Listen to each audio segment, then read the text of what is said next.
الطريقه الصحيحه باش نغسلو الدجاج باش ما تبقاش فيه الريحه ومن نطيبوه يكون المذاق ديالو زوين. عصرت واحد 2 حامضات، درت 2 دجاجات وعصرت واحد 2 حامضات وقطعت هذاك القشور ديال الحامض اللي عصرت قطعته هنا. ودابا غنزيد عليه نزيد عليه الملح.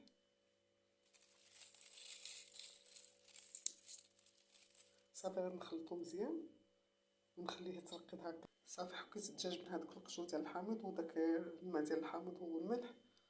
ودابا غنزيد فيه الماء،